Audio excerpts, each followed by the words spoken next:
Shalom Bapak Ibu, shalom semuanya, shalom juga yang di online. Tiap minggu ada 50 orang lebih ikutin online.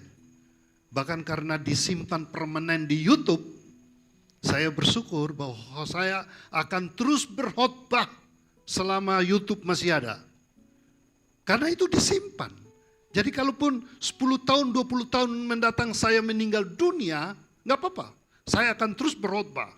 Karena itu saya bilang, Hizkia, dokumentasikan yang baik. Kalau selama saya hidup tidak bisa berkhotbah lagi dengan kata-kata, semua saya akan tuliskan di dalam bentuk buku. Jadi Bapak Ibu, sungguh bangga bersyukur Tuhan masih memanggil kita semua untuk belajar firman Tuhan. Saya pribadi juga bangga dan bersyukur bahwa dapat panggilan istimewa. Dipanggil Tuhan sebagai hamba Tuhan untuk memberitakan kebenaran firman Tuhan di tengah dunia yang berdosa ini. Ini satu panggilan istimewa. Dunia akan berlalu, saudara-saudara. Semua akan berubah. Mau tatanan sistem ekonomi dunia yang sekuat apapun, itu satu waktu akan goncang. Kita udah tahu negara-negara yang kuat dengan kekuatan ekonomi. Tahu bisa goncang juga kan? Sistem politik yang kuat bagaimanapun, satu waktu akan goncang. Maka terjadi perang juga bisa terjadi.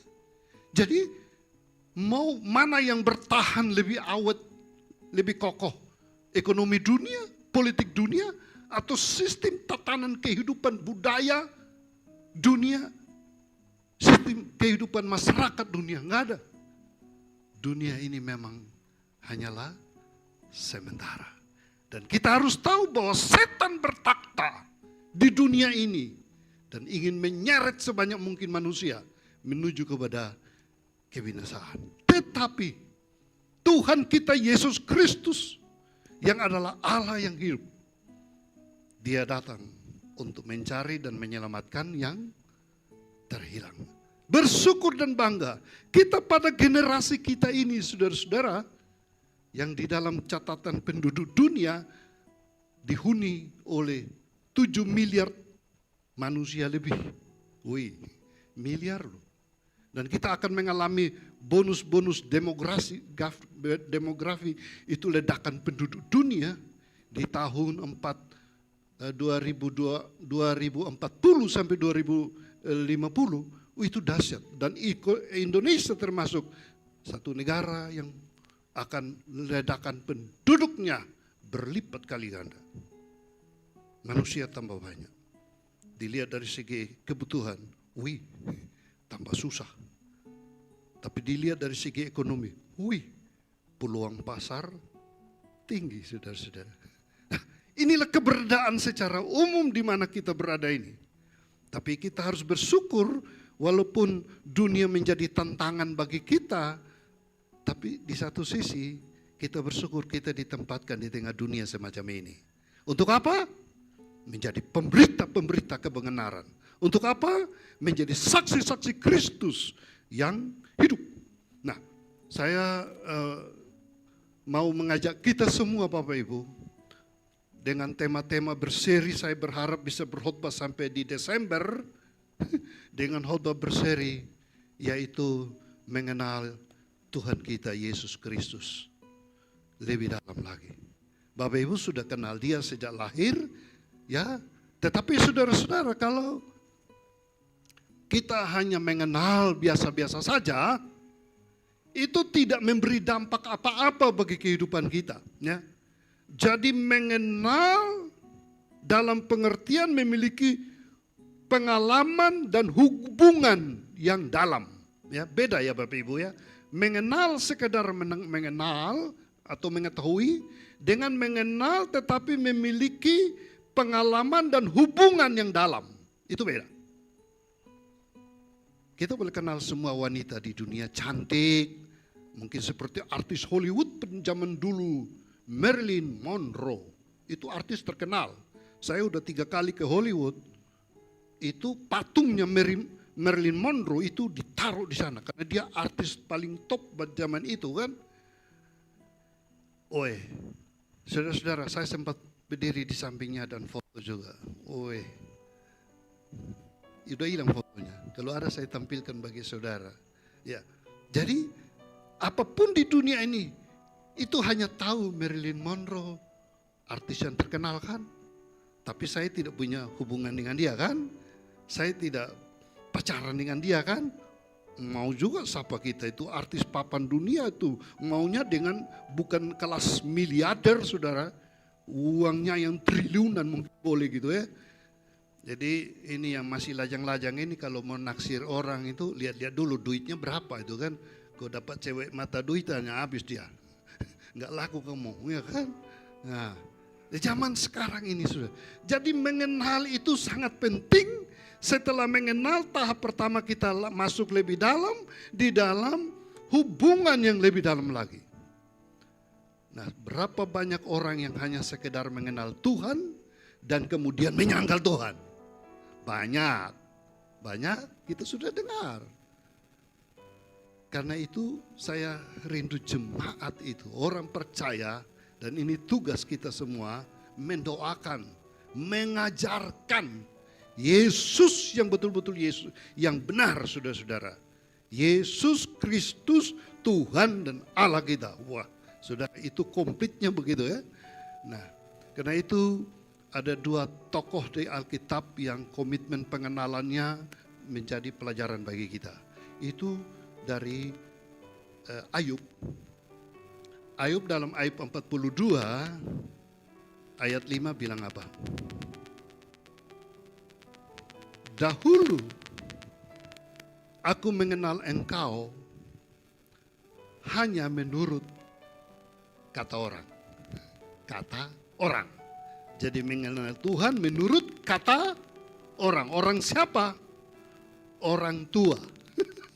Orang tua bisa kan?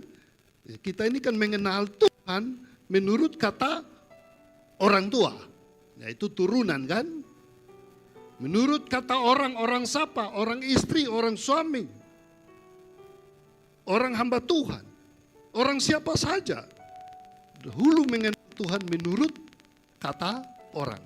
Tetapi sekarang mataku sendiri melihat engkau. Itu berarti pengenalannya beda kualitasnya. Dulu menurut kata orang, sekarang adalah masuk menurut pengalaman lebih dalam, pengalaman sendiri. Jadi Bapak Ibu, tahap ini yang kita tetap kokoh, kita tetap kuat, kita tetap berdiri, kita tetap berkomitmen untuk tidak ingkar janji. Kalau sudah sampai pada tahap pengenalan pribadi sendiri, bukan lagi menurut kata orang. Saudara-saudara terkasih dalam Tuhan, itu Ayub. Ayub kenapa punya pengakuan iman semacam itu? Karena dia berada dalam suatu proses yang sampai-sampai hampir merenggut nyawanya kan. Habis semuanya. Istri anak gak ada. Harta kekayaan gak ada. Kehidupan enak gak ada. Yang adalah penderitaan menanti kematian. Sahabat-sahabat, relasi-relasi semua juga tiada. Jadi Ayub akhirnya pada masa teramat sangat krisis dalam hidup dia. Tinggal mati aja sudah. Di tengah kondisi itulah Ayub mengenal Tuhan lebih dalam lagi. Sehingga Bapak Ibu, pengalaman itu dia bilang sudah, aku tetap engkau Tuhan. Aku tadinya sudah menyangkal, dia sudah ngomel sama Tuhan, dia sudah mencerca Tuhan. Sekarang dia bilang, aku cabut kembali kata-kata kutukanku semua. Dan setelah Ayub cabut kembali kata-katanya. Oi, Ayub 42 baca baik-baik Ayub dipulihkan 10 kali lipat. Dan luar biasa kan? Karena itu pengenalan akan Allah. Itu juga berdampak kepada berkat-berkatnya Allah. Karena layak di hadapan Allah. Ayub akhirnya dipulihkan kembali. Karena dia mengenal Tuhan lebih dalam lagi. Lebih dalam lagi. Dan lebih dalam lagi. Siapa yang mau mengenal Tuhan lebih dalam lagi? Rindukah? Atau hanya cukup menurut kata orang tua? tradisi, menurut orang lain. Tidak. Mari mengenal dia lebih dalam lagi. Itu tokoh PL satu orang. Tokoh PB ada satu orang juga punya pernyataan yang luar biasa. Nah, mari kita baca itu tokoh PB siapa dia? Rasul Paulus. Dalam kitab Filipi pasal yang ketiga, saudara-saudara,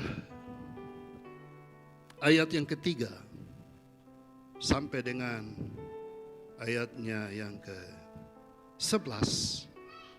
Filipi 3 ayat 3 sampai 11. Ini pengenalan yang dalam juga, yaitu Rasul Paulus. Dia bilang begini. Karena kitalah orang-orang yang bersunat, yang beribadah oleh Roh Allah dan bermegah dalam Kristus Yesus dan tidak menaruh percaya pada hal-hal lahiriah. Sekalipun aku juga ada alasan untuk menaruh kepercayaan pada hal-hal lahiriah. Jika ada orang lain menyangka dapat menaruh percaya pada hal-hal lahiriah, aku lebih lagi kebanggaan pada hal-hal lahiriah ya. Disunat pada hari ke-8 dari bangsa Israel, dari suku Benyamin, orang Ibrani asli. Tentang pendirian terhadap hukum Taurat, aku ini orang Farisi.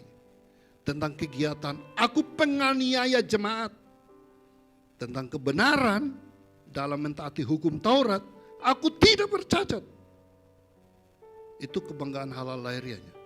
Tetapi apa yang dahulu merupakan keuntungan atau kebanggaan bagiku, sekarang kuanggap rugi karena Kristus.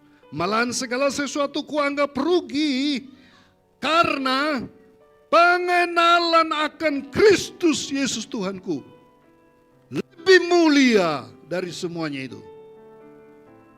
Oleh karena dialah aku telah melepaskan semuanya itu dan menganggapnya sampah supaya aku memperoleh Kristus dan berada di dalam dia, bukan dengan kebenaranku sendiri karena mentaati hukum Taurat, melainkan dengan kebenaran karena kepercayaan kepada Kristus, yaitu kebenaran yang Allah anugerahkan berdasarkan kepercayaan. Baca bersama saya 2-3. Yang ku kehendaki ialah mengenal dia dan kuasa kebangkitannya dan persekutuan dalam penderitaannya. Aku menjadi serupa dengan dia dalam kematiannya, supaya aku akhirnya beroleh kebangkitan dari antara orang mati. Satu pernyataan ingin mengenal Tuhan lebih dalam lagi, bukan berdasarkan status sosial. Status sosial ini, Paulus orang baik-baik loh. Taat penuh kepada hukum Taurat. Orang baik. Melaksanakan pembunuhan terhadap orang percaya itu dianggap kebenaran. Bahkan oleh ahli Taurat kasih rekomendasi, silakan bunuh-bunuh itu orang yang percaya Yesus semua. Kamu pahalamu di sorga. Jadi Paulus punya kebanggaan, arogansi kebangsaan juga. Aku ini suku Israel ini, orang Ibrani asli, suku Benyamin, bangsa Israel. Ini arogansi kebangsaan, status sosial, ya. Aku lebih hebat gitu kan. Kamu dari suku yang suku rata-rata susah semua. Aku sukuku lebih bagus begitu, mungkin begitu kan? Ada kebanggaan status sosial. Jadi seolah ada diskriminasi, arogansi. Paulus, dan itu merupakan kebanggaan status sosial. Tetapi dibandingkan dengan pengenalan akan Yesus, mana yang lebih mulia? Dia mengatakan semua itu lebih baik kuanggap sampah. Lebih penting aku mengenal Yesus. Aneh, padahal tadinya dia itu pembenci Yesus, pembunuh orang-orang yang mengaku tentang Yesus. Tapi sekarang justru dia punya komitmen hidup, ingin mengenal dia. Yang ku kehendaki ialah mengenal dia dan kuasa kebangkitannya. Jadi Bapak Ibu lihat ada dua tokoh dalam Alkitab orang-orang hebat ingin mengenal Yesus, yaitu Ayub dalam perjanjian lama dan Paulus di dalam perjanjian baru. Nah, pertanyaannya Bapak Ibu, maukah kita juga punya komitmen untuk mengenal Tuhan lebih dalam? Mau Bapak Ibu? Amin. Maka baca Alkitab tiap hari. Tapi kalau baca Alkitab tiap hari juga, walaupun 10 kali, 20 kali Bapak Ibu baca, dalam 1 tahun menghabiskan Alkitab, tapi hanya sekedar membaca dan tidak belajar lebih dalam dengan serius dan sungguh, kacau juga. Hanya pengetahuan biasa saja, tetapi tidak mengerti lebih dalam. Jadi tugas saya mengajarkan. Yesus pada zaman dulu dia berkhotbah dan mengajar. Ya, Yesus itu pengajar top itu. Ya, jadi ini juga hamba Tuhan juga harus mengajar. Jadi khotbah saya sekarang saya rubah khotbah pengajaran saja. Kita semua belajar bersama-sama. Saya juga belajar. Sebelum saya khotbahkan saya belajar Bapak Ibu. Waktu saya banyak pakai untuk belajar firman. Dan setelah itu saya bagikan kepada Bapak Ibu. Kita mau belajar bersama-sama. Dan setelah kita selesai ibadah ini pun, materi-materi berupa PowerPoint atau yang di YouTube juga lempar aja di udara. Dan itu jadi bahan pelajaran untuk semua orang, siapa saja yang pada waktu membukanya. Tapi tahukah Anda siapakah Yesus itu? Tema kita pagi ini. Dan kita mau belajar lebih dalam lagi mengenal dia ya Bapak Ibu. Tujuan kita mengenal siapa Yesus itu, saudara-saudara, slide sebelumnya, dengan belajar mengenal dia itu Bapak Ibu, ada 3 komitmen yang kita bisa hasilkan. Yang pertama, agar kita tetap setia mengiring dia dengan tidak pernah menyangkal dia. Amin? Mau tetap setia dan tidak menyangkal? Mau? Harus. Yang kedua, agar kita tetap setia melayani dia, walau apapun resiko yang diperhadapkan. Melayani. Digaji tidak digaji katanya, melayani. Tempat basah atau kering, layani Tuhan. Ada berkat tidak ada berkat, layani Tuhan. Bahkan ada yang sakit-sakit juga, gak apa-apa, aku layani Tuhan saja. Karena orang sudah mengenal lebih dalam lagi. Yang ketiga, tujuan kita mengenal dia, agar kita tetap setia sampai akhir hidup kita. Yang singkat di dunia ini. Setia sampai akhir itu yang Tuhan mau. Karena banyak yang dipanggil, tapi hanya sedikit yang terpilih. Orang terdahulu, akan jadi terkemudian. Jadi kesetiaan, kitab Wahyu selalu menekankan, barang siapa setia sampai akhir, dialah yang mendapat mahkota kehidupan. Jadi saudara-saudara, bukan para pemain musik yang hebat-hebat begini sudah selesai. Setia salah sampai akhir. Akhirnya kapan? Pulang dari sini dipanggil Tuhan. Dia sudah setia sampai akhir, tapi masih muda-muda, jangan dulu, belum kawin. Setia sampai akhir. Sampai akhir hidup kita kapan?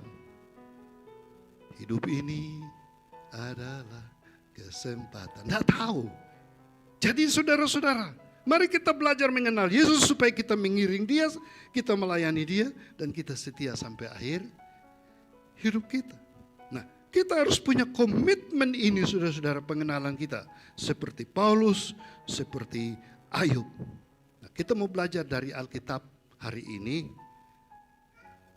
Alkitab mengajarkan tentang 2 fakta yang harus kita terima agar kita mengenal dia lebih dalam lagi. Ya Bapak Ibu, ada 2 fakta saja yang minggu ini.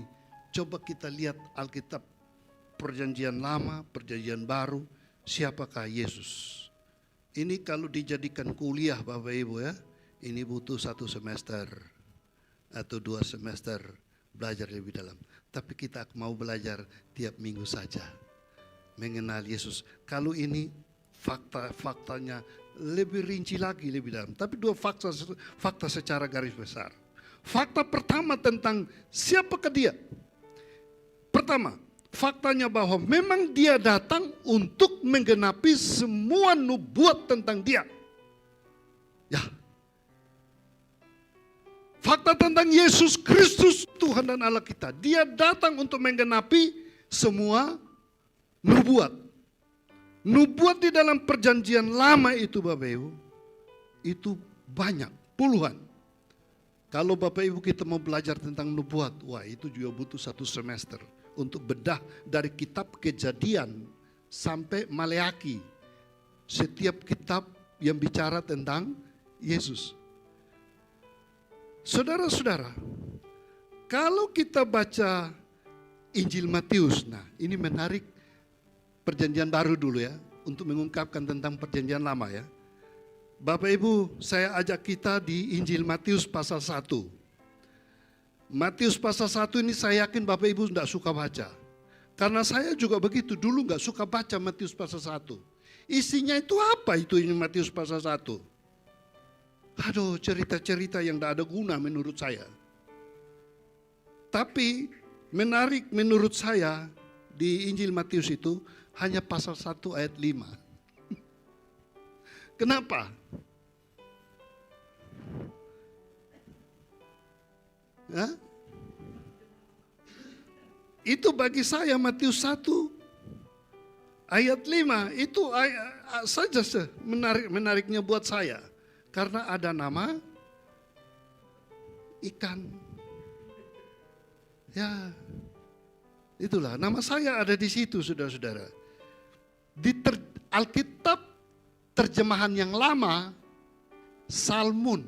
Nah itu dia. Tapi Alkitab terjemahan yang baru, Salmon. Jadi nama saya itu 2. Salmon boleh, ikut Alkitab yang lama, ikut Alkitab yang baru, Salmon. Jadi ada yang bingung, ini nama yang betul yang mana? Sudah yang betul yang enak aja. Yang enak yang mana? Salmon kan, ikan. Gitu. Tetapi semua yang lain saya tidak suka saudara-saudara. Karena apa itu ya, Injil Matius? Ternyata saudara-saudara, Matius ini seorang peneliti perjanjian lama. Nah, ayat 1 mengatakan begini, inilah silsilah Yesus Kristus anak Daud, anak Abraham. Silsilah itu artinya jalan ceritanya, sejarahnya. Dan langsung kita bacalah ke silsilah bagian akhir saja lebih menarik. Ayat yang ke-17. Ayat 17 ya. Kalau ayat 5 saya saja ya yang baca ya, Bapak Ibu jangan baca. Itu ayat saya soalnya. Ayat 17, 23. Jadi seluruhnya ada 14 keturunan. Dari Abraham sampai Daud. 14 keturunan dari Daud sampai pembuangan Babel. Dan 14 keturunan dari pembuangan Babel sampai Kristus. Wah, menarik banget di sana. Jadi 3 kali 14. Berapa? 42. 42 keturunan. Dari Abraham sampai Yesus Kristus itu dalam jangka waktu 2000 tahun. 2000 tahun. Jadi saudara-saudara, Yesus Kristus itu sebelum lahir itu sudah dibicarakan 2000 tahun itu. Tapi ingat, dari Adam sampai Abraham itu juga diprediksi 2000 tahun.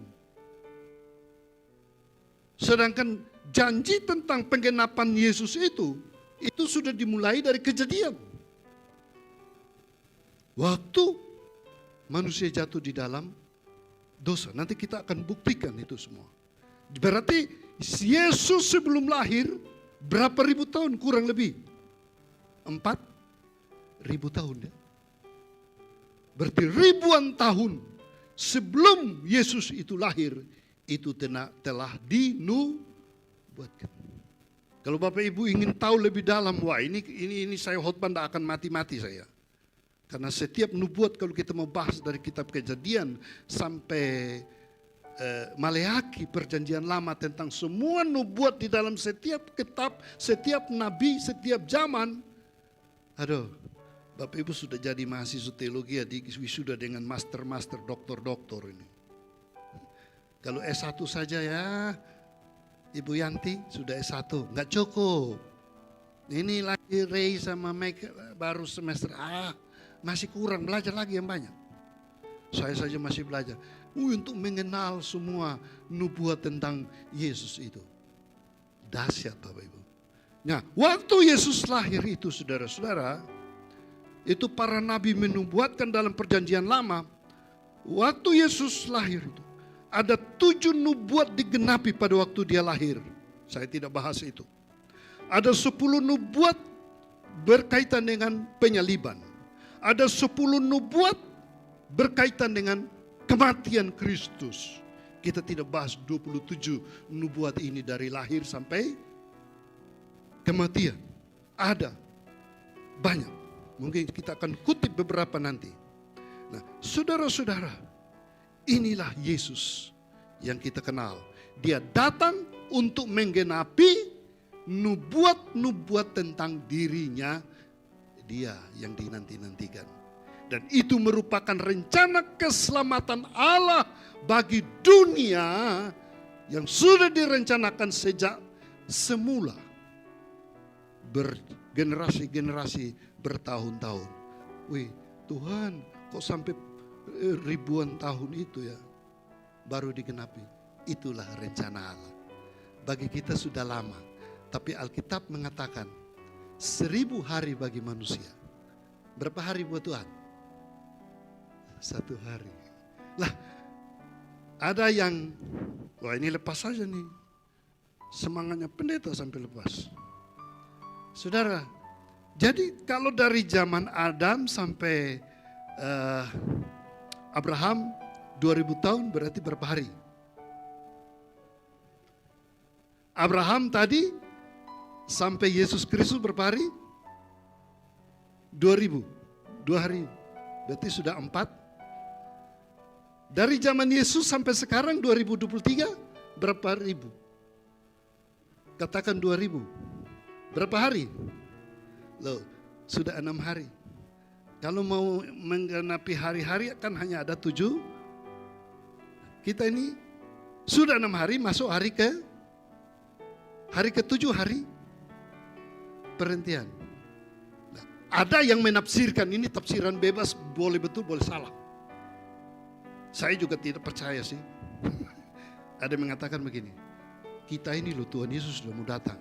Hari ke-7 itulah hari perhentian. 6 hari sudah berlalu.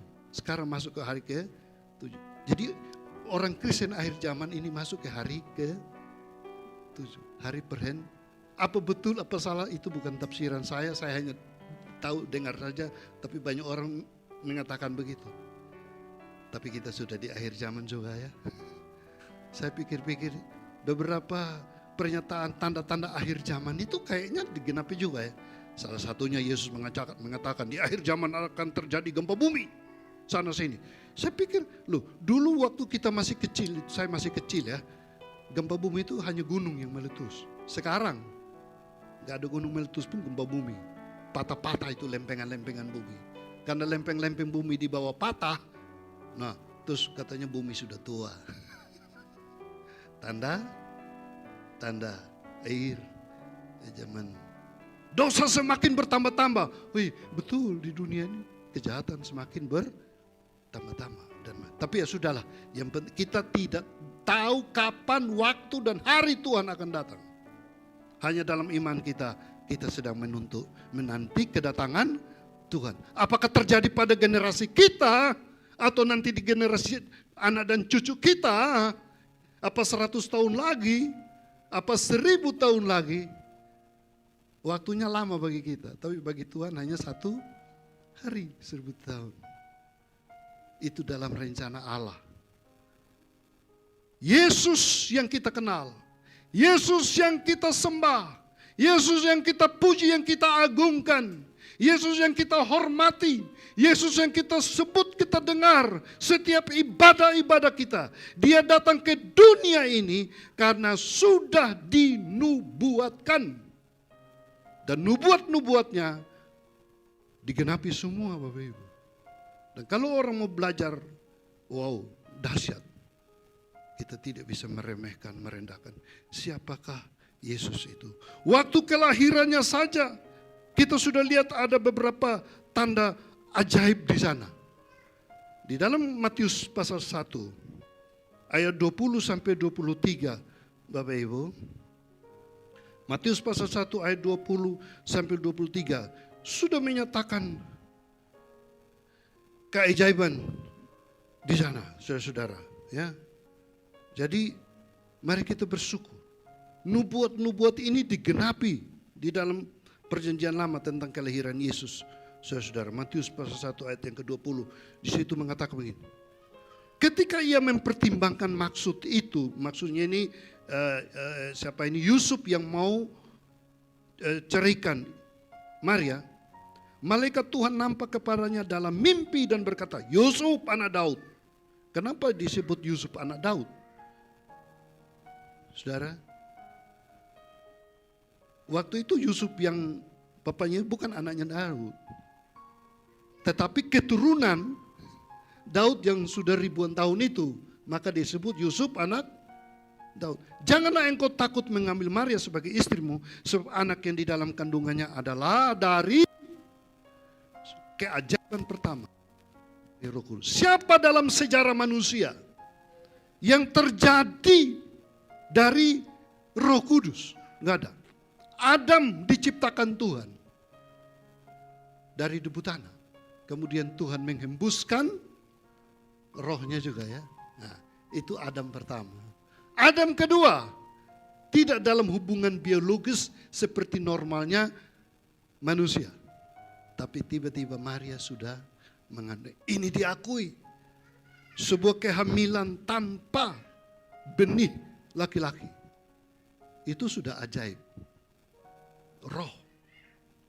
Itu penggenapan nubuat, saudara-saudara. Dan malaikat yang datang dan kasih nama. Nah, kasih nama, tidak sembarang nama. Tapi Yesus. Ya, ayat 21, ia akan melahirkan anak laki-laki dan engkau akan menamakan dia Yesus. Karena dialah yang akan menyelamatkan umatnya dari dosanya. Saudara, dalam sejarah manusia, belum pernah ada orang yang juga diberi otoritas untuk menyelamatkan orang dari dosa. Kalau dia bukan Allah, hanya Allah saja yang bisa menyelamatkan manusia dari dosa. Dia dari roh, dari Allah yang adalah roh. Jadi disinilah sebuah proses rencana Allah menjadi manusia. Ya, Yesus yang kita kenal adalah Allah yang adalah roh yang menjadi manusia. Dan juga di situ dikatakan ayat yang ke-23, sesungguhnya anak darah itu akan mengandung dan melahirkan seorang anak laki-laki dan mereka akan menamakan dia siapa? Immanuel. Arti Immanuel adalah Allah menyertai. Ini adalah Allah yang menyertai. Ini adalah wujud Allah yang tidak kelihatan. Mari kita baca lagi Bapak Ibu. Siapakah Yesus? Menurut Ibrani pasal 1. Ibrani pasal 1. Wah. Ayat 1 sampai ayat yang ketiga Bapak Ibu. Ini dahsyat, menjelaskan siapakah Yesus. Boleh baca bersama saya 2, 3. Setelah pada zaman dahulu Allah berulang kali dan dalam berbagai cara berbicara kepada nenek moyang kita dengan perantaraan nabi-nabi. Maka pada zaman akhir ini ia telah berbicara kepada kita dengan perantaraan anaknya yang telah ia tetapkan sebagai yang berhak menerima segala yang ada. Oleh dia Allah telah menjadikan alam semesta. Ia adalah cahaya kemuliaan Allah dan gambar wujud Allah dan menopang segala sesuatu yang ada dengan firman-Nya yang penuh kekuasaan. Dan setelah ia selesai mengadakan penyucian dosa, ia duduk di sebelah kanan yang maha besar di tempat yang maha tinggi. Dia adalah kemuliaan Allah, dia adalah gambar wujud Allah. Allah itu kan tidak kelihatan. Dan Bapak Ibu perlu pahami bahwa menyebut Allah pada budaya zaman Alkitab, baik perjanjian maupun zaman perjanjian baru, tidak boleh sembarang disebut. Jangan mudah mengucapkan Allah. Itu aturan. Kalau zaman sekarang gampang ya. Terantuk batu, ya Allah. Ya kan? Ketiban cecak jatuh, ya Allah. Apa-apa aja ya Allah. Terlalu mudah menyebut Allah. Zaman dahulu itu, apa ya? Nggak boleh sama sekali. Karena diajarkan oleh hukum Taurat, jangan sembarang menyebut Tuhan Allahmu dengan sia-sia. Budaya itu sampai di perjanjian baru, sampai pada zaman Yesus. Jangan menyebut sembarang nama Allah itu. Maka pertanyaannya, banyak orang kalau Yesus itu Allah, kenapa dia tidak menyebut dia Allah gitu kan? Karena budaya tidak boleh sembarang menyebut. Tapi Alkitab mengatakan di sini, dia adalah gambar wujud Allah. Dia mengajarkan juga dalam Injil Yohanes, aku dan Bapa itu satu. Allah itu satu sebenarnya, yang tidak bisa dipisah-pisahkan. Hanya pengenalan kita di sini, karena dalam konteks budaya penulisan Alkitab ini pun agama Yahudi, maka memisahkan antara Tuhan, Yesus, dan Allah. Karena tidak sembarang disebut. Tapi Yesus itu adalah Allah sendiri sebenarnya. Dan rencana Allah itu datang kepada manusia. Dia harus menjadi wujud manusia untuk misi penyelamatan. Mati di kayu salib. Itulah prosesnya. Maka Allah menjelma menjadi manusia. Susah diterima dengan logika kita, bukan? Cara berpikir kita. Tapi itulah cara Allah. Saatnya kita akan bertemu dengan Dia. Saatnya kita akan berjumpa, maka dalam pergumulan kerinduan semacam ini Paulus mengatakan apa? Yang ku kehendaki ialah mengenal Dia lebih dalam lagi. Mengenal Yesus Kristus itu lebih mulia daripada segala-galanya, saudara-saudara. Ternyata Yesus itu sudah ada sejak semula. Dalam Yohanes pasal 1 ayat 1 juga mengatakan, pada mulanya adalah firman. Firman itu bersama-sama dengan Allah. Dan firman itu adalah Allah. Ayat yang ke-11, dan firman itu menjadi manusia. Dan diam di antara kita. Dan kita telah melihat kemuliaannya. Allah yang tidak nampak dengan mata. Bagaimana dia datang berkomunikasi dengan manusia untuk menyelamatkannya? Yaitu dia menjadi manusia. Itulah iman kita yang benar. Nah, dengan pengenalan-pengenalan semacam ini, wah, rasanya bangga. Aku bangga memiliki Allah sepertimu. Ya, sungguh ku bangga Bapa, punya Allah seperti Engkau. Kita harus bangga. Tetapi kita harus punya pengenalan. Karena ini juga Bapak Ibu harus siap mempertanggungjawabkan imannya kepada banyak orang. Sekarang ini banyak upaya untuk mendiskreditkan, bahkan menolak. Bahkan kenapa banyak anak Tuhan itu sudah percaya Yesus, berbalik imannya. Kalah di dalam argumentasi. Kalah di dalam berupaya mengenal Yesus. Karena itu Bapak Ibu tugas kita belajar. Mengenal Dia lebih lagi, lebih lagi, lebih dalam lagi. Amin Bapak Ibu. Seorang anak kecil yang tidak tahu nominal mata uang. Bapak Ibu taruhlah uang di depan dia. 1.000, sampai 100.000 ya. Indonesia punya cetakan paling besar 100.000 saja kan. Bapak Ibu ambil juga mata uang negara lain seperti Amerika, dolar. $1 kalah dengan Indonesia. Sekarang 15 ribuan mungkin ya. $1 15.000 rupiah. 15.000 loh, besar banget. Kita aja kalah dengan Malaysia, negara tetangga dekat itu. Nah, kemudian semua uang-uang, mata uang ini Bapak Ibu, taruhlah di depan seorang anak kecil. Bapak Ibu juga taruh emas di situ. Emas batangan itu, jangan taruh 1 gram di kupingnya, nggak ada guna. Beli 1 lempeng begitu, enggak tahu berapa banyak, berapa puluh gram taruh. Semua yang bernilai Bapak Ibu taruh di depan seorang anak kecil. Kemudian Bapak Ibu tanya dia, pilih yang mana? Kira-kira dia pilih yang mana? Dia nggak bisa pilih. Mungkin dia seenaknya saja lihat mana yang mengkilat, warna apa. Nah, saudara, ini seperti cucu-cucu saya itu kalau saya tes mereka. Ini warna apa? Oh sudah bisa. Merah, putih, kuning, hijau. Itu udah tahu warna. Sebelumnya butuh warna. Nah. Yang kedua, suruh hitung 1 sampai 10. Belum bisa. Tapi kalau saya mulai dia sudah bisa sambung. Tuh, saya bilang du, dia bilang ha. Dia tahu akhir-akhirnya saja. Saudara, kalau kita belum tahu apa-apa, semua yang bernilai di depan mata kita menjadi sama saja kan?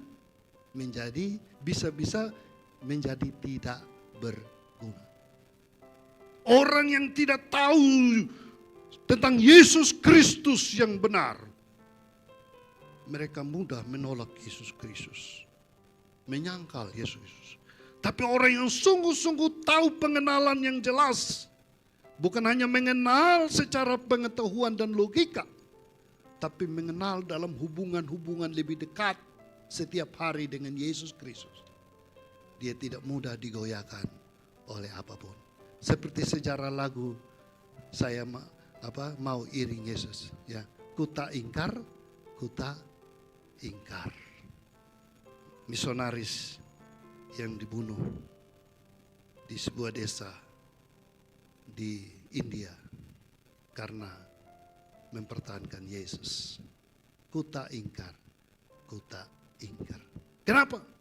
Karena pengenalan satu keluarga akan Yesus begitu dalam, begitu indah. Bapak Ibu jangan kaget kalau kenapa ada anak pendeta yang menyangkal Yesus. Ada orang tua yang aktivis gereja, tapi anak-anaknya menyangkal Yesus. Ada anak-anak yang aktivis dalam pelayanan, orang tuanya malah menyangkal Yesus. Kenapa? Karena pengenalan mereka akan Yesus hanya sekedar pengetahuan.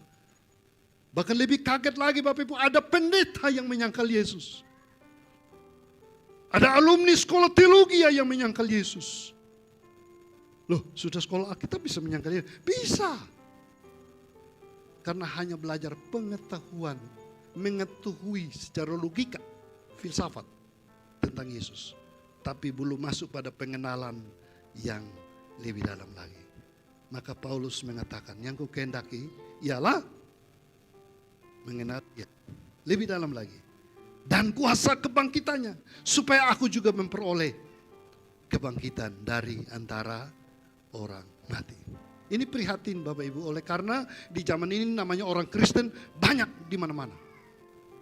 Tapi orang yang mengenal Yesus lebih dalam mungkin bisa dihitung dengan jari. Mulai hari ini Bapak Ibu prihatin ini. Hati Tuhan begitu prihatin. Berdoa buat istri, berdoa buat suami, berdoa buat anak-anak, berdoa buat keluarga-keluarga yang belum sungguh-sungguh mengenal Yesus dan menerimanya sebagai Tuhan dan Juru Selamat. Ini tugas kita. Ini keprihatinan kita. Belajar mengenal Dia. Saudara-saudara, Dia datang untuk apa? Faktanya, menggenapi semua yang tertulis di dalam perjanjian lama tentang Yesus. Wah, indah sekali. Beberapa contoh di sini kita secara cepat bisa membandingkan saja. Mulai dari janji Abraham itu Bapak Ibu dalam Kejadian pasal yang ke-12. Bapak Ibu tahu itu ya, Kejadian pasal 12 di mana Tuhan mengatakan apa? Aku akan memberkati engkau. Coba dibaca Kejadian 12 ayat 1 sampai 3. Seorang yang lain membandingkan penggenapannya di Galatia 3 ayat yang ke-13. Kejadian 12 ayat 1 sampai 3 itu mengatakan begini. Berfirmanlah Tuhan kepada Abraham, pergilah dari negerimu dan dari sanak saudaramu dan dari rumah bapamu ini ke negeri yang akan kutunjukkan kepadamu. Lanjut. Aku akan membuat engkau menjadi bangsa yang besar dan memberkati engkau serta membuat namamu masuk. Dan engkau akan menjadi berkat. Ayat 3. Aku akan memberkati orang-orang yang memberkati engkau dan akan mengutuk orang-orang yang mengutuk engkau, dan olehmu semua kaum di muka bumi akan mendapat. Oke, ini janji kan? Melalui Abraham semua kaum di muka bumi mendapat berkat. Wih, gimana nih? Abraham sudah mati berapa ribu tahun lalu sebelum Yesus lahir kan? Ini tadi di Matius mengatakan kisah mulai dari Abraham. Coba kita bandingkan penggenapannya di Galatia pasal 3 ayat 13, 14 dan 16. Galatia pasal yang ketiga ayatnya yang ke-13, 14 dan 16. Ayat yang ketiga. Kristus telah menebus kita dari kutuk hukum Taurat dengan jalan menjadi kutuk karena kita. Sebab ada tertulis, terkutuklah orang yang digantung pada kayu salib. Ayat 14. Yesus Kristus telah membuat ini supaya di dalam Dia berkat Abraham sampai kepada bangsa-bangsa lain. Sehingga oleh iman kita menerima roh yang janjikan itu. Ayat yang ke-16. Adapun kepada Abraham diucapkan segala janji itu dan kepada keturunannya. Tidak dikatakan kepada keturunan-keturunannya. Seolah-olah dimaksudkan banyak orang. Tetapi hanya satu orang. Dan kepada keturunanmu, yaitu Kristus. Jadi penggenapannya, olehmu semua kaum di muka bumi diberkati. Janjinya di dalam siapa? Yesus Kristus yang sudah menanggung semua kutuk dosa kita. Dan sekarang kita hidup diberkati oleh Tuhan dengan berkat apa? Keselamatan. Berkat keselamatan itu yang paling utama. Jangan pikir dulu tentang berkat kebutuhan ya. Itu nomor 2. Yang penting keselamatan duluan. Itu penggenapan. Yang berikut lagi saudara-saudara. Kita bisa lihat tentang penggenapan. Yang kedua itu kelahirannya. Yesaya pasal 7 ayat yang ke-14 dan Matius pasal 1 ayat 20 dan 23. Yesaya pasal 7 ayat yang ke-14.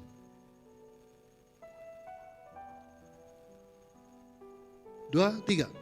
Sebab itu Tuhan sendirilah yang akan memberikan kepadamu suatu pertanda. Sesungguhnya seorang perempuan muda mengandung dan akan melahirkan seorang anak laki-laki. Dan ia akan menamakan dia. Ini 700 tahun sebelum Yesus lahir di zaman Yesaya yang menubuatkan. Nah penggenapannya Matius pasal 1 ayat yang ke-20 sampai 23 yang kita baca tadi. Tidak usah dibaca lagi. Ya. Jadi saudara-saudara, lihatlah penggenapan-penggenapan.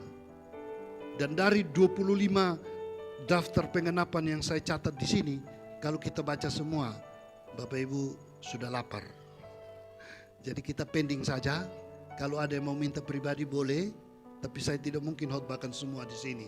Hanya ingin menegaskan di sini bahwa fakta mengenal Yesus, kehadirannya di dunia ini untuk apa? Menggenapi semua janji nubuatan, janji-janji Allah di dalam perjanjian lama.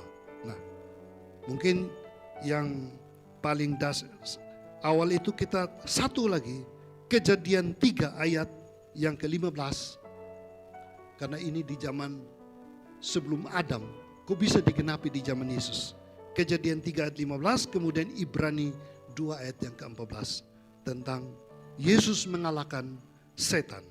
Kejadian 3 ayat 15, 23. Aku akan mengadakan permusuhan antara engkau dan perempuan ini. Antara keturunanmu dan keturunannya. Keturunannya akan meremukkan kepalamu dan engkau akan meremukkan tumitnya. Ini waktu Hawa jatuh dalam dosa kan? Sudah ada janji kan? Nah, bagaimana penggenapan ayat ini di dalam perjanjian baru dalam Ibrani 2 ayat yang ke-14. 23. Karena anak-anak itu adalah anak-anak dari darah dan daging, maka ia juga menjadi sama dengan mereka dan mendapat bagian dalam keadaan mereka, supaya oleh kematiannya ia memusnahkan dia, yaitu iblis yang berkuasa atas. Jadi Yesus sudah mengalahkan iblis, kepala ular yang berkuasa. Itu penggenapan dari kitab Kejadian, Bapak Ibu, dalam datang ke perjanjian baru. Saya bisa menunjukkan lebih banyak lagi bukti-bukti Yesus datang penggenapannya. Minggu lalu kita pernah singgung berapa ya, saya pasal 9. Namanya disebut orang penasihat ajaib, Bapa yang perkasa, Bapa yang kekal, Raja. Siapa yang lahir di dunia dalam tokoh sejarah kemanusiaan diberi pujian, kebanggaan semacam itu? Belum pernah ada. Jadi siapakah Yesus itu? Yesus bukan nama manusia biasa. Yesus adalah penyelamat. Namanya Kristus, artinya diurapi. Kristus dalam bahasa Yunani ini datang kepada perjanjian lama, ada perjanji tentang Mesias. Seorang tokoh penyelamat yang diharapkan. Yang sampai hari ini istilah Mesias itu masih dirindukan oleh agama Yahudi, orang Israel. Tapi bagi kita Mesias telah datang. Jadi saudara-saudara, banyak sekali kita belajar Yesus datang telah menggenapi nubuat-nubuat dalam perjanjian lama.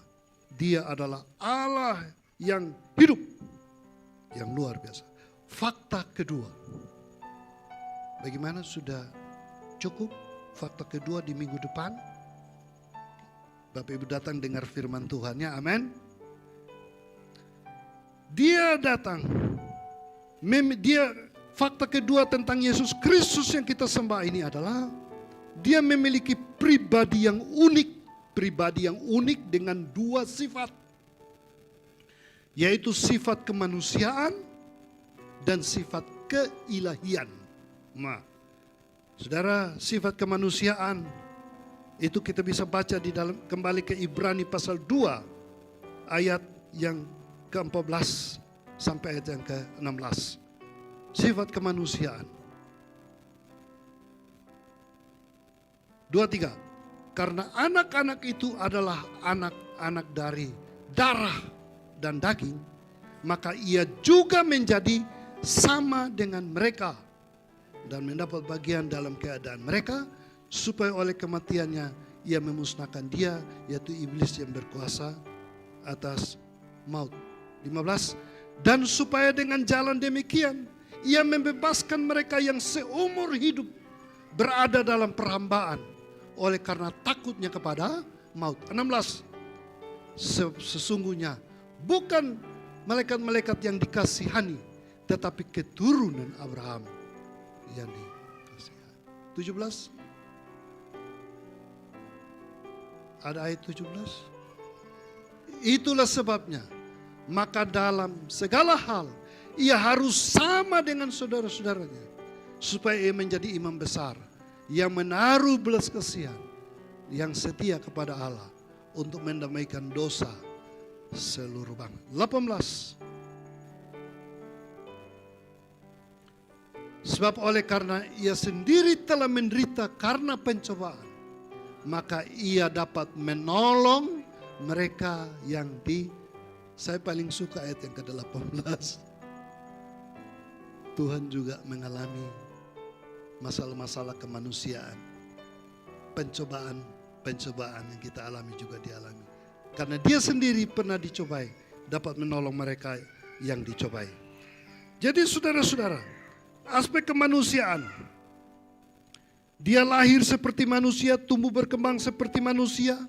Sifat-sifat kemanusiaan ada pada dia. Nama manusia diberikan kepada dia. Dia juga punya kelemahan seperti manusia. Misalnya, haus, lapar. Dia juga hadapi cobaan. Hanya bedanya, kalau kita memiliki sifat dosa, tapi dia tidak ada sifat dosa. Sehingga dia, walaupun cobaan seberat apapun, tidak mungkinlah Yesus itu berdosa.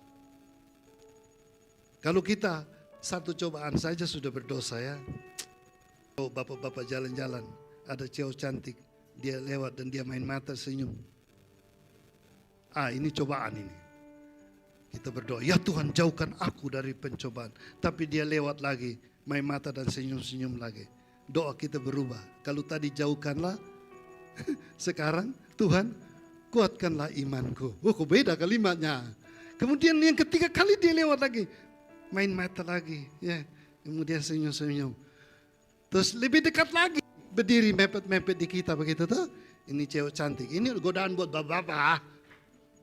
Maka doa kita mungkin akan berubah lagi. Doa pertama kan bilang jauhkan dari cobaan ya kan. Doa kedua apa tadi? Kuatkanlah imanku. Doa ketiga, jadilah kehendakmu ya Bapak.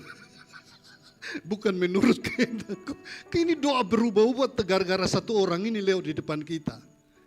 Doa bisa berubah. Ada doa yang keempat. Maka kita berdoa lagi. Ya Tuhan, aku berserah. Jadi jauhkan dari cobaan itu doa pertama. Karena masih jauh tuh. Yang kedua, oh Tuhan apa? Kuatkanlah imanku. Dia berubah doalah. Ya Tuhan, jadilah kehendakmu. Ya Tuhan, aku berserah. Ini sudah tidak tahu lagi. Doa yang keempat. Karena sudah ajak jalan dan pergi makan bersama dan lain-lain. Ya Tuhan, ampunilah dosaku. Ini doa 4 kali berubah-ubah semuanya sesuai dengan kondisinya berubah-ubah ya. Jadi saya mau dengar bapak-bapak kalau berdoa kalimat yang mana ini. Sudah sampai tahap yang mana. Tuhan bingung saudara-saudara. Kita pintar berpolitik dengan Tuhan. Nah, saudara-saudara terkasih di dalam Tuhan. Yesus adalah manusia tapi dia tidak berdosa seperti kita itu. Nah, tapi supaya adil itu bukan bapak-bapak. Wanita juga bisa begitu kan. Kalau digoda oleh orang ganteng, ibu-ibu digoda oleh bapak-bapak, kan bisa juga terjadi berubah-ubah begitu kan. Nah saudara-saudara, dia memiliki pribadi yang unik dengan 2 sifat kemanusiaannya. Dan sifat kemanusiaan tadi, dia mau menolong kita saat cobaan datang. Sifat keilahian ada pada dia. Semua di dunia manusia punya sifat manusia saja. Kita tidak punya sifat keilahian, saudara. Sifat keilahian pada Yesus apa itu, saudara-saudara? Ada dikatakan 3 istilah di sana. Dia itu maha ada. Dia itu maha tahu. Dia itu maha kuasa. Atau omnipresent. Dia ada di mana-mana. Dia selalu ada. Omniscient, maha tahu, dia tahu segala sesuatu. omnipotent, itu maha kuasa. Dia mampu menyembuhkan, mengusir setan-setan, memberi hidup kekal, mengadakan mujizat-mujizat. Dia maha tahu. Kita mau lihat beberapa ayat untuk membandingkan. Dia ada di mana-mana. Saudara, kalau kita baca Yohanes 20 ayat 20. Yohanes 20 ayat 20. Dan Yohanes 14 ayat 18 dan 20 juga. Yohanes 20 ayat 20. Dan sesudah berkata demikian, ia menunjukkan tangannya dan lambungnya kepada mereka. Murid-murid itu bersuka cita ketika mereka, ini setelah kebangkitan, keilahiannya nampak. Dia ada. Dia bisa menembus tembok-tembok. Pada waktu Yesus mereka bersekutu, dia datang menunjukkan dirinya kepada mereka. Yohanes 14 ayat 18. 23. Aku tidak akan meninggalkan kamu sebagai yatim piatu. Aku datang kembali. Dan aku akan mengutus seorang penolong yang lain untuk menyertai kamu. Aku tidak meninggalkan kamu, ya. Dia menyertai kita senantiasa. Bahkan kalau kita baca Matius 28 juga kita temui di ayat yang ke-20 bilang apa? Aku menyertai engkau senantiasa sampai akhir. Siapa dia? Dialah Yesus Kristus yang tidak pernah berubah itu. Dia bisa ada di mana-mana, kapan saja. Sehingga Ibrani menulis, Yesus Kristus tetap sama, baik dulu, sekarang, sampai selama-lamanya. Dia maha ada, dia maha kuasa, dia maha tahu segala-galanya. Dia punya dua sifat. Dalam sejarah manusia, Bapak Ibu cari tokoh dunia, seorang politik hebat, presiden hebat di semua negara-negara atau perdana menteri atau raja-raja di dunia. Siapa yang punya dua sifat seperti ini? Tidak ada. Hanyalah Yesus Kristus. Untuk membuktikan bahwa Yesus yang kita sembah, Yesus itu adalah Tuhan dan Allah yang hidup.